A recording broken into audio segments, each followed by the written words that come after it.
तो मेरे प्यारे विद्यार्थियों, नई दिशा ऑनलाइन क्लास में आपका स्वागत है। और आज वर्ग 10th के लिए जो मैट्रिक बोर्ड परीक्षा सामने है उनको देखते हुए हम ऑब्जेक्टिव स्पेशल क्वेश्चन आप लोग के बीच लेकर आए हैं। और आज दो चर वाले रैखिक समीकरण युग्म का 10 VVI ऑब्जेक्टिव क्वेश्चन आप लोग को करवाएंगे टिप्स के साथ। और निश्चित ही आप परीक्षा में दो चर वाला समीकरण को 100% सॉल्यूशन करेंगे, मैं ये बात का वादा करता हूँ। आप इस वीडियो को ध्यान से देखेंगे, मतलब कि सरसरी निगाह से देखेंगे, तभी आपके लिए उपयोगी होगा। ये शानदार जानदार VVI क्वेश्चन है। तो आज का टिप्स हम लेकर के आप लोग के बीच उपस्थित हैं। तो पहला आज रैखिक समीकरण युग्म का जो टिप्स क्या है, रैखिक समीकरण युग्म हम उनको करने जा रहे हैं, बताने जा रहे हैं आप लोगों को। तो देखिए रैखिक समीकरण युग्म क्या है। पहला देखिए पढ़ते हैं, दो चर वाला रैखिक समीकरण का व्यापक रूप देख लीजिए पूरे बोर्ड पर। दो चर वाला रैखिक समीकरण का व्यापक रूप ax + by + c = 0 होता है, जहां x का गुणांक और y का गुणांक a और b का मान 0 नहीं होना चाहिए। यदि a और b का मान दोनों 0 हो जाएगा तो यह समीकरण अर्थहीन हो जाएगा मेरे प्यारे विद्यार्थियों। लेकिन a और b में से कोई एक शून्य होने पर दो चर वाला रैखिक समीकरण एक चर वाले रैखिक समीकरण में परिवर्तित हो जाएगा। यानी कि कहने का मतलब जो है a और b, x का जो y का जो गुणांक है, x का जो y का जो गुणांक है मनोज जी, उसमें होता क्या है, a और b दोनों जब क्या नाम है 0 हो जाएगा तो अर्थहीन हो जाएगा, समीकरण रहेगा ही नहीं। लेकिन उनमें से चाहे x का गुणांक का जो a होता है, y का गुणांक b होता है, तो a और b में से कोई एक यदि 0 होगा तो वो एक चर वाले रैखिक समीकरण में तब्दील हो जाएगा, परिवर्तित हो जाएगा। तो ये पहला टिप्स आप दिमाग में रख लीजिए। आप लोग अच्छा विद्यार्थी हैं, मुझे विश्वास है मनोज जी आप 100 में 100 जरूर करेंगे। अगला बार भी नरेश जी नई दिशा शिक्षण संस्थान के ऑनलाइन क्लास में 100 में 100 बनाए थे, और इस बार मनोज जी की बारी है। और ये हमारे सामने में भी मनोज जी आज इस क्लास को कर रहे हैं। तो दूसरा टिप्स आप लोगों के लिए, बैजनाथ जी और मनोज जी आप बहुत सरसरी निगाह से आज क्लास कर रहे हैं, बहुत अच्छा लग रहा है मुझे। दो चर वाले रैखिक समीकरण जोड़ा होने पर, यानी कि जोड़ा का मतलब युग्म का मतलब होता है जोड़ा। जब तक एक जोड़ा नहीं होगा तब तक उसका हल x y का हम निकाल नहीं सकते हैं। अब यहाँ ये दो चर वाले रैखिक समीकरण जोड़ा होने पर ही x और y का हल ज्ञात होता है। अतः पहला समीकरण का जो x का गुणांक होता है वो a1 कहलाता है, तथा दूसरा और तब y का गुणांक b1 कहलाता है, और अचर पद c1 कहलाता है। दूसरे समीकरण का x का गुणांक a2 कहलाता है तथा y का गुणांक b2 कहलाता है, तथा अचर पद c2 कहलाता है। जिस प्रकार से आप यहाँ देख रहे हैं, मैं जो आपको दिखा रहा हूँ, जैसे कि आप समीकरण देखते होइएगा, जैसे कि आप ले रहे हैं।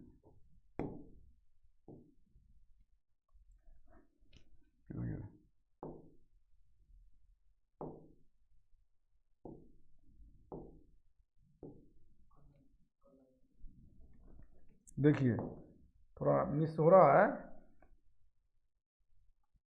काला ही ले लेते हैं।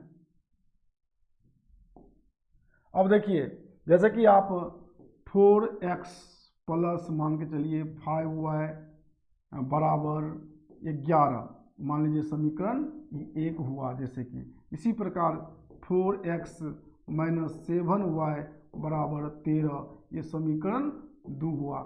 ये जोड़ा होने पर ही इसको हम x y का हल निकालते हैं। और यही जो आप देख रहे हैं, ध्यान दीजिए, ये हुआ अचर राशि, ये इसको क्या कहते हैं हम लोग, अचर पद। और इसको क्या कहते हैं, ये भी x और y चर है, दो चर है ना, x और y। इसका जो गुणांक, x का गुणांक यहाँ 4 देख रहे हैं, ये हुआ, इसको क्या कहा जाता है, a1। इसी को क्या कहा जाता है, इसी को क्या बोला जाता है, a1। जैसे इसको क्या कहा जाता है, आपको इसको क्या बोलते हैं हम लोग, B1, और इसको क्या कहते हैं, C1। फिर उसी प्रकार से इसमें इसको हम क्या बोलते हैं, A2, फिर इसको क्या बोलते हैं, B2, और इसको क्या बोलते हैं, C2। अब समझ में आया आप लोग को? तो यही चीज़ है, इसको समझना है, कोई बड़ा बात नहीं है। चलो अगला टिप्स को समझ लीजिए।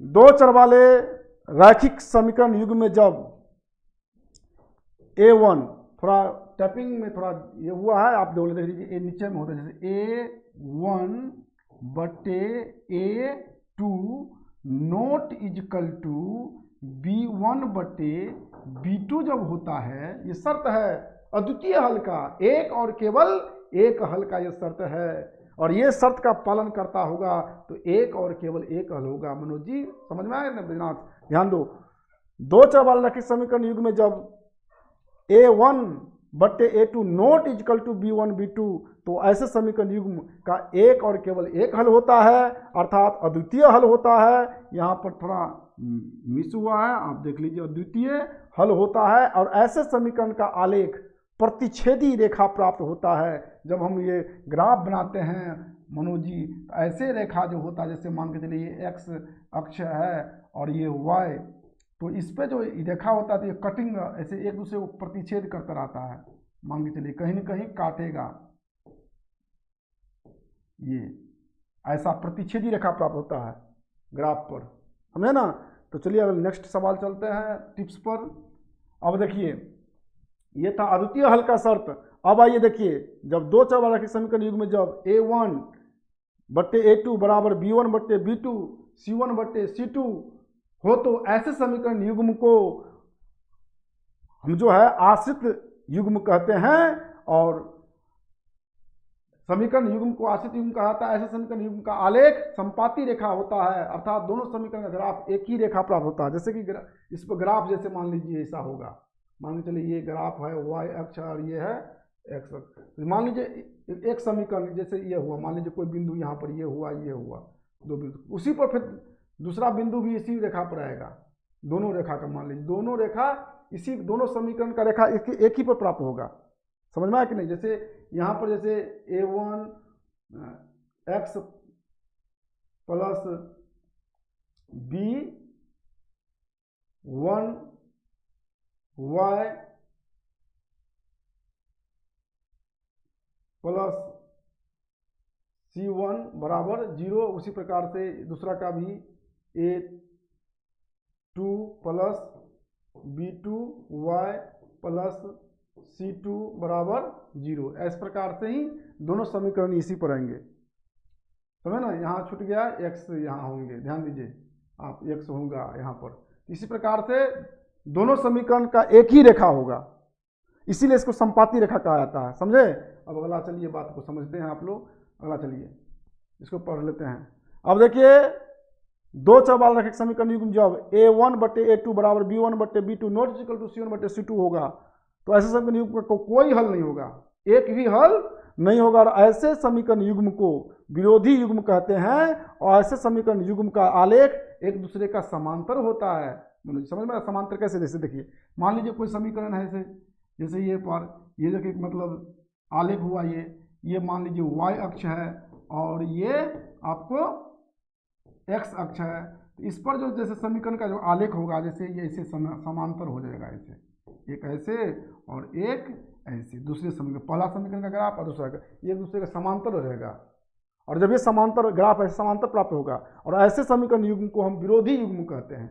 तीन प्रकार का युग्म होता है, एक होता है अविरोधी, एक जैसे एक कैसे होता है, जिसका एक और केवल होता है तो उसको क्या कहते हैं हम लोग, अविरोधी, और जिसका अनगिनत हल होता है उसको हम लोग कहते हैं आश्रित। क्या कहते हैं? आश्रित।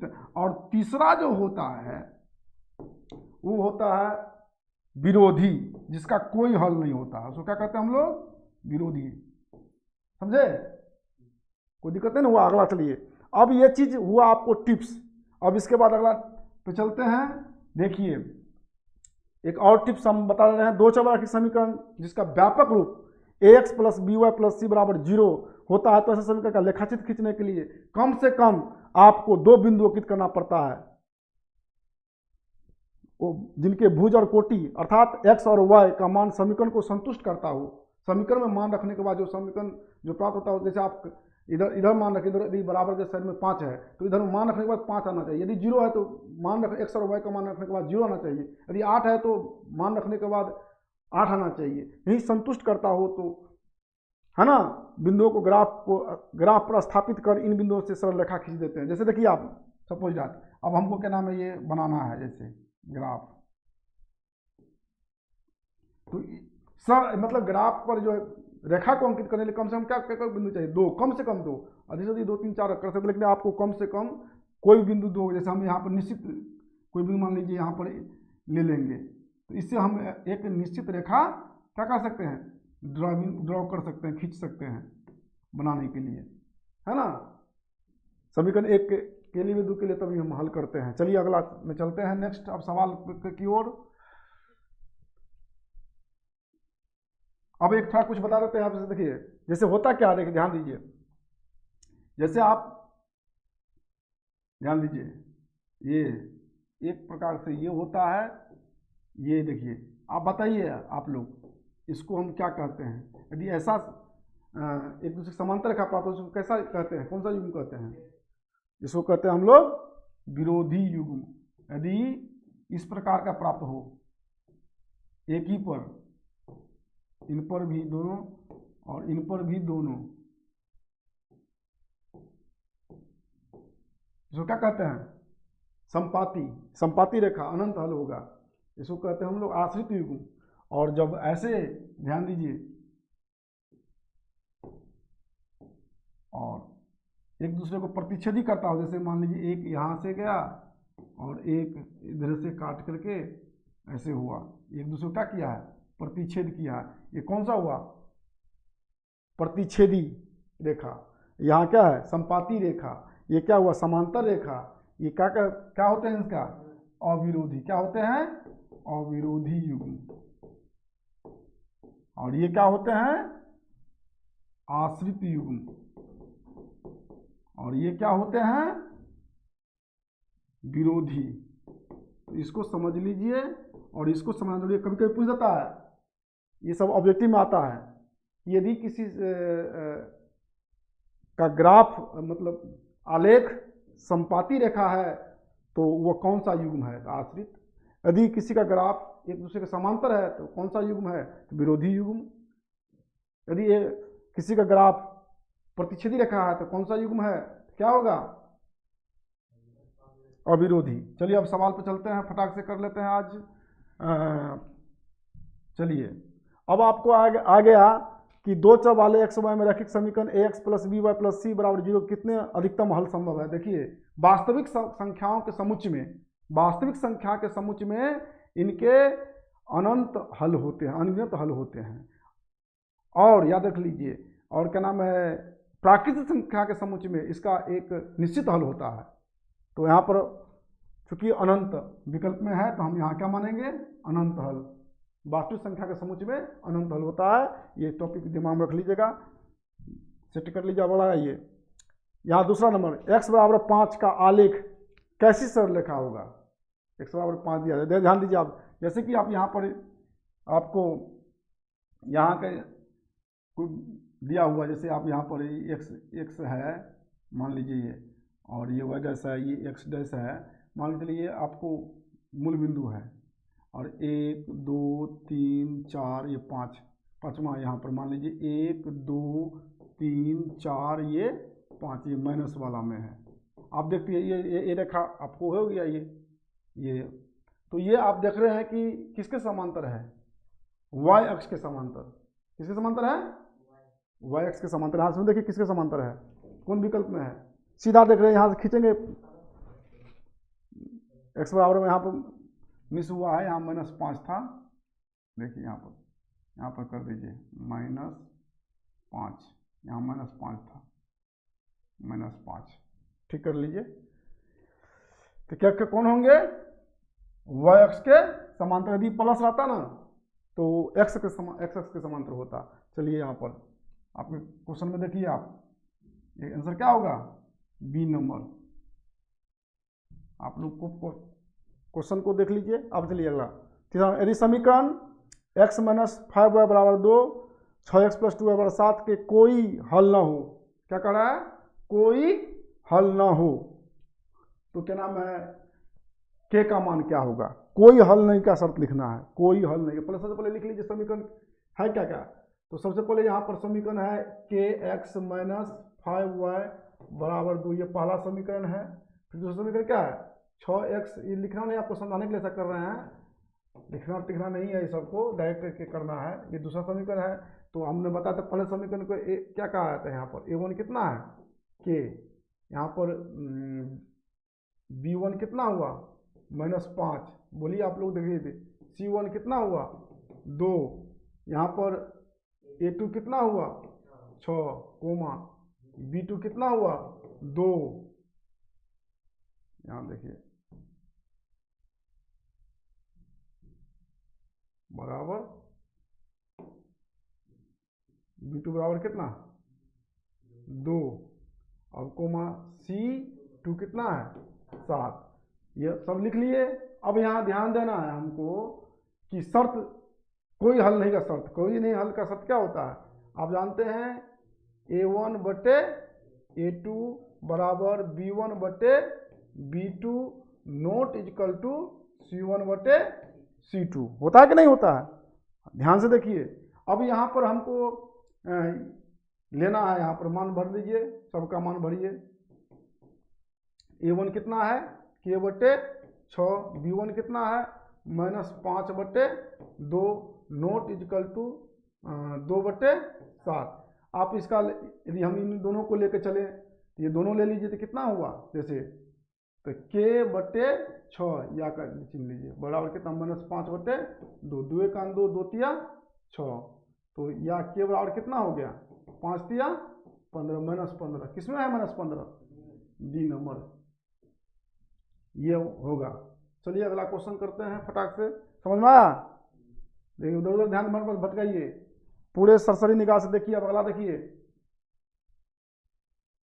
इधर देखो कमॉन, समीकरण युग्म x प्लस 2y प्लस 5 बराबर 0 तथा -3x माइनस 6y प्लस 1 बराबर 0 के हल होंगे, क्या कहते हैं, इतने क्या कर रहे हैं, हल होंगे, ये पूछ रहे हैं। तो सबसे पहले समीकरण एक क्या है, देखिए ध्यान दीजिए आप, समीकरण एक में a1 क्या है 1, नहीं पूछ रहे तो 1 से गुणा कितना होता है 1, फिर देखो b1 क्या है बोलिएगा आप लोग 2, फिर कोमा c1 कितना है c1 5, फिर उसी प्रकार से a2 कितना है -3, कोमा देखिए b2 कितना है -6, फिर देखिए c2 कितना है 1 प्लस 1 समझ लीजिए।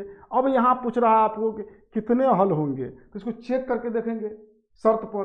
तो शर्त पर हम यहाँ देख रहे हैं कि यहाँ देखिए चूँकि -1 बटे 3, यहाँ पर 2 बटे -6, और यहाँ करके देखते हैं 5 बटे 1, तो यहाँ देखिए 2 का 2, 2 तिया 6।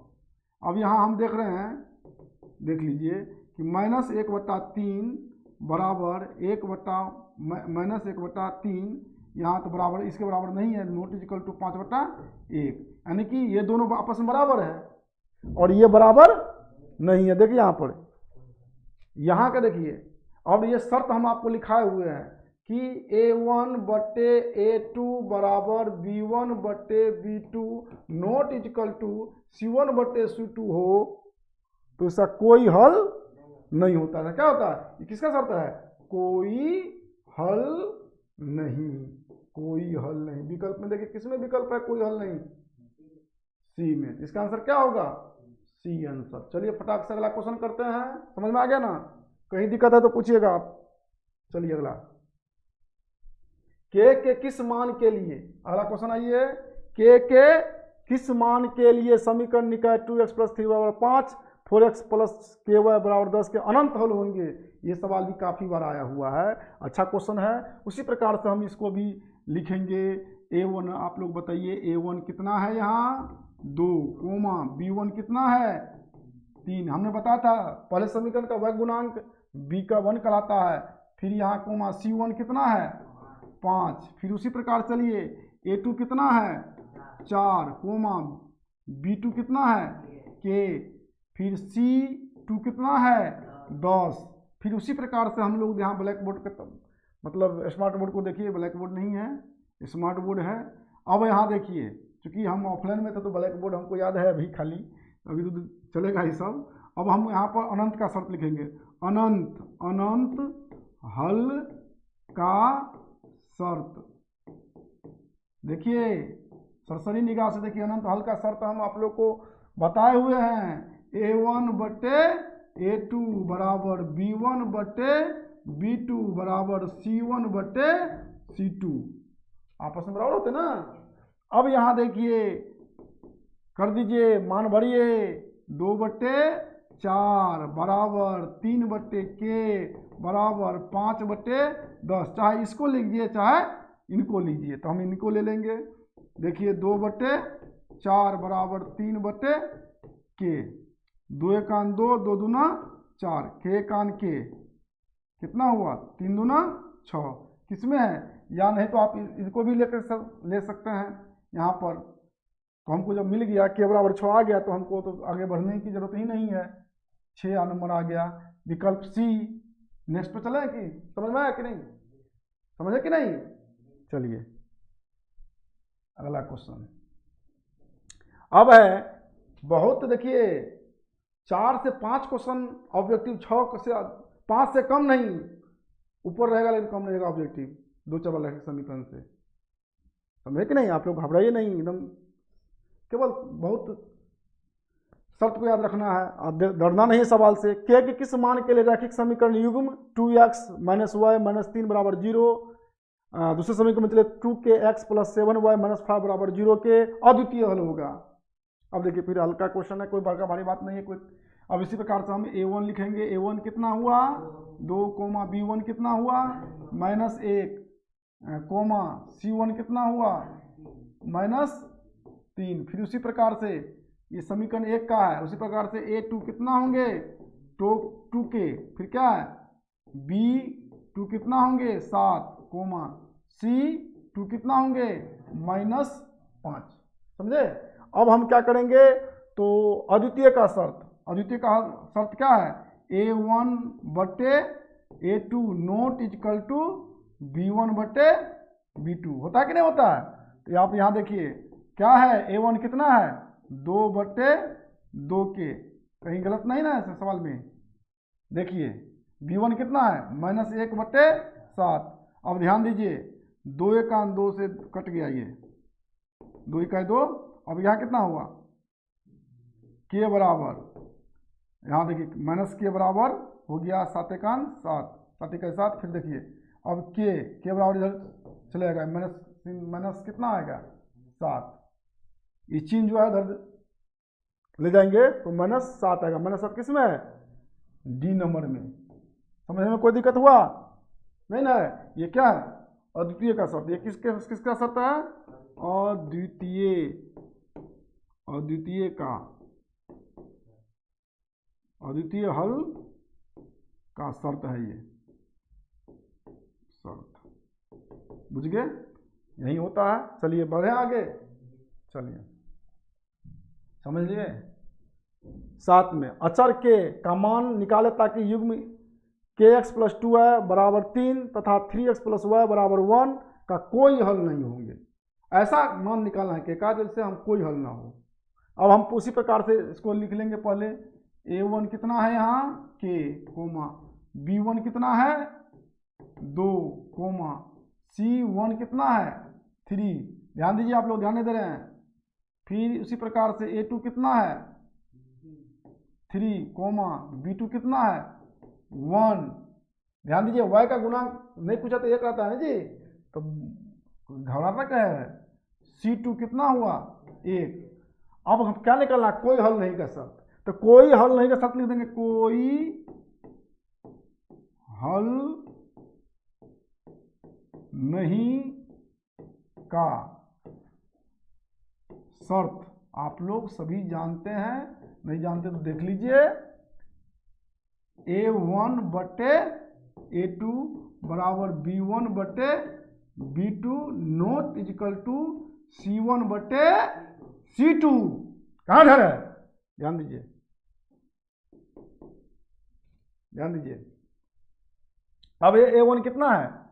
K बटे 3 2 बटे 1 नोट इजिकल टू 3 बटे 1। आप जाए इसको बराबर कीजिए, चाहे इसको, यहाँ पर तो एक बार इनके साथ बराबर कीजिए यहाँ से।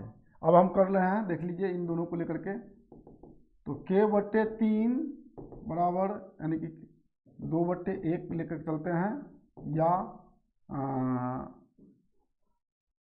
K बराबर 3 दूना 6 आ गया ना? K बराबर 6 किसमें है? तो अगला बढ़ने की जरूरत ही नहीं है हमको।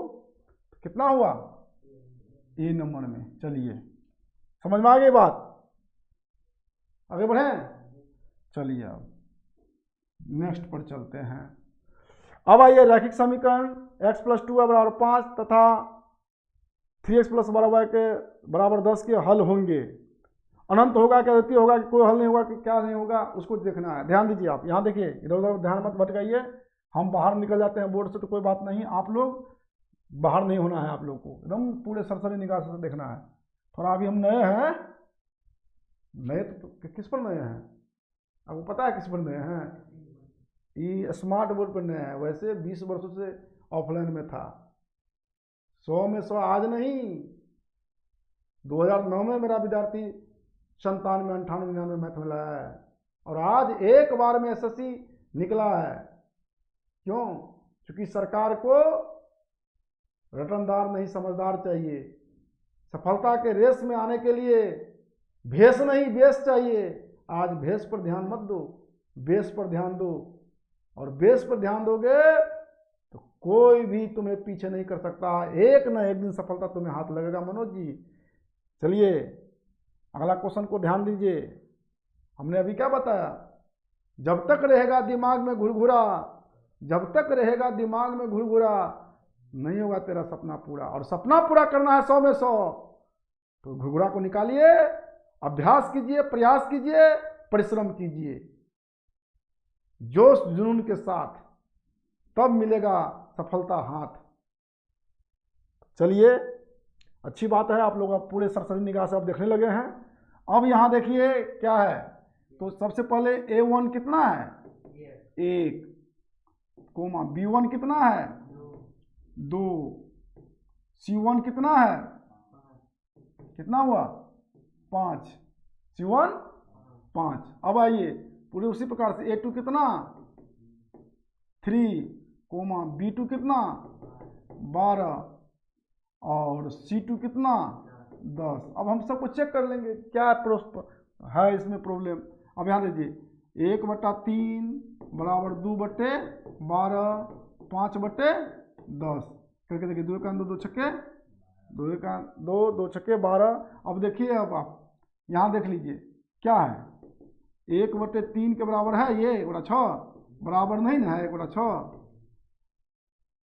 अब यहाँ पर बराबर एक बार में आ गया 1/3 not equal to A1/A2 not equal to B1/B2 होगा। तो क्या होगा इसका? अद्वितीय हल। जब ये आपको ये प्राप्त हो गया बराबर नहीं है तो हम अगला को नहीं देखेंगे, सीधे हम देख लेंगे। चूंकि हम पढ़ाए थे A1/A2 not equal to B1/B2 होगा, तो इनके क्या होंगे? अद्वितीय हल होंगे। क्या होंगे? अद्वितीय हल। क्या होंगे? अद्वितीय हल। कहने का मतलब एक और केवल एक हल, एक और केवल एक हल, एक और केवल एक हल। किसमें है अद्वितीय हल? बी नंबर में। चलिए समझ गए। अब नेक्स्ट पे बढ़ते हैं। घबराना नहीं है, यहाँ युग्म है। आप लोग तो बहुत समझदार हैं। एक रैखिक समीकरण युग्म जिसका कोई हल नहीं होता है, वैसे समीकरण युग्म क्या कहलाता है? अभी देखिए, अभी टिप्स में आप लोग पढ़े थे, अभी ये पढ़े थे ना? क्या पढ़े थे बताइए तो? क्या पढ़े थे? अभी जस्ट शुरू में जब सवाल शुरू किए थे तब हम आपको बताए हुए थे। एक रैखिक समीकरण युग्म जिसका कोई हल नहीं होता है, वैसे समीकरण युग्म को क्या कहते हैं? कोई हल नहीं को क्या कहते हैं? विरोधी। वाह बहुत अच्छा, विरोधी। विरोधी। धी। और ऐसे आपको ये भी बताए थे कि विरोधी का ग्राफ कैसा होता है, समांतर रेखा। ग्राफ समांतर रेखा दर्शाने वाला विरोधी युग्म कहलाता है, और इनका आलेख समांतर रेखा होता है। और ये भी पूछेगा तुमको, जिसका आलेख वैसे दो चौवाल रैखिक समीकरण जिसका आलेख समांतर रेखा हो वो क्या कहलाते हैं, विरोधी युग्म। ये भी पूछ सकता है आपको ये, और आप जवाब दे सकते हैं। कौन सा होगा, ए नंबर होगा। मिला लीजिए बढ़िया से, कोई दिक्कत नहीं ना है। अब निश्चित ही रहेंगे ऐसा टाइप का। अब ये नहीं जो सर जी यहाँ वाला नहीं टकरा यहाँ का डिजिट चेंज रहेगा, बस आपको बनाने का ये सवाल का प्रैक्टिस कीजिए। आजकल विद्यार्थी क्या सेम खोजता है, सेम। सर वह वाला नहीं मिलल हमरा मैथिली में, वह वाला टकराल कहाँ, टकराल का मतलब क्या, ऐसा ही बेस पर आएगा। और इसको इस 10 को सीख लीजिएगा तो एक भी सवाल नहीं छूटेगा। बार बार प्रैक्टिस कीजिए इस पर, पूरे निगाह से टिप्स पढ़ लीजिएगा। ये एक भी ऑब्जेक्टिव दो चौवाल रैखिक समीकरण का नहीं छूटेगा। चलिए समीकरण युग्म, यहाँ भी जिसका आलेख एक दूसरे के समांतर होता है उनके कितने हल होते हैं, हमने बताया आपको टिप्स। अब तीनों को समझाते हैं, यहाँ इनका भी और इनका भी क्या होगा। तो अब देखिए हमने बताया था कि जब ये क्या नाम है आलेख क्या होगा, समांतर होगा। क्या होगा, समांतर। तो इनका क्या होगा, कोई हल नहीं। क्या होता है, कोई हल नहीं। हमने बताया था संपाती होगा तो रेखा पर रेखा, एक ही रेखा, इनका अनंत। क्या होगा इसका, अनंत। इनका अनंत हल होगा। अब होता है क्या, ध्यान दीजिएगा। और हमने आपको बताया था ये भी कि जब प्रतिच्छेदी होगा, क्या होगा, प्रतिच्छेदी, एक दूसरे को काटने वाला। मान लीजिए ये हुआ प्रतिच्छेदी। तो प्रतिच्छेदी क्या होता है, एक और केवल एक हल। एक और केवल एक हल, समझे, घबराइए नहीं। एक और केवल एक कहाँ है, कौन आंसर होगा इसका, एक और केवल एक और केवल एक हल। क्या होगा, कोई हल नहीं होगा। आप लोग ध्यान दे रहे हैं, न ये होगा, न ये होगा, न ये होगा, न ये होगा। समझे ना आप इसके मतलब ध्यान दे रहे हैं। यहाँ सामने में है ना, कोई हल नहीं का समांतर रेखा। तो आपको आंसर क्या बताना चाहिए, आप लोग को ध्यान है, इसका मतलब आप लोग को ध्यान है, ये होगा, कोई हल नहीं। आप लोग को हम सब में चिन्ह मार दिए कि आप लोग ध्यान है कि नहीं, इसलिए आप लोग ध्यान से देखिए। और ये आज का सवाल समाप्त हुआ। नेक्स्ट कल हम फिर पुनः लेके आएंगे आपको जानदार शानदार क्वेश्चन। और आप लोग इस सवाल को प्रैक्टिस कीजिएगा। मैं पुनः 5 सवाल टेस्ट लेंगे इसका दूसरे दिन, दूसरे डे, पहला डे है तो फिर अब हम कल आप लोग के बीच पुनः उपस्थित होंगे। आप लोग ऑफलाइन वाले के लिए तो है ही, जो ऑनलाइन इस वीडियो को देखेंगे हम उनसे चाहेंगे कि भाई हम तो 20 वर्ष पुराना टीचर हैं, बहुत दिन से पढ़ा रहे हैं। अगले वर्ष भी हमारे 4 स्टूडेंट अच्छा किए और फ्री कोचिंग में पढ़ रहे हैं पटना में, 400+ अंक ऊपर ला करके। आराधना कुमारी थी जो 469 अंक लाया, हमारे ऑफलाइन में थे, और आज वो फ्री कोचिंग पटना में नीट का तैयारी भी कर रही है। और हमारे नरेश जी भी 466, 100 में 100 अंक लाए थे मैथ में। श्वेता जी 99 अंक लाए थे मैथ में। हम आशा करते हैं जिस प्रकार से ऑफलाइन में ये अंतिम समय में मैंने जो प्रहार करवाया था ऑब्जेक्टिव का, ये लोग सीरीज को किए। हम आपको मात्र 15 गुने कितना हुआ 15 गुने 10, 150 क्वेश्चन हम करवाएंगे MCQ मैथ का। और मैं गारंटी करता हूं यदि इस क्वेश्चन को आप मेहनत कर लेंगे इस पर, तो आप ऑब्जेक्टिव में 50 में 50। अब पुनः हम सब्जेक्टिव का भी सीरीज लेके आएंगे परीक्षा के दृष्टिकोण में। आप हमारे चैनल चूँकि नया है, आप हमें प्यार मोहब्बत दें, और प्यार मोहब्बत होता है आपका लाइक, और उससे भी ज़्यादा होता है जब आप शेयर करते हैं, और उससे भी ज़्यादा जब आप सब्सक्राइब करके अस्थाई हमारे विद्यार्थी बनते हैं, तो मुझे खुशी होगी। आप निश्चित ही अच्छा अंक लाएंगे। इसी आशा विश्वास के साथ आपका करियर मेकर आलोक कुमार आज की क्लास से आपसे विदा लेता है। जय हिंद, जय भारत। स्वस्थ रहे, प्रसन्न रहे, खुश रहे। कैसा लगा रहे?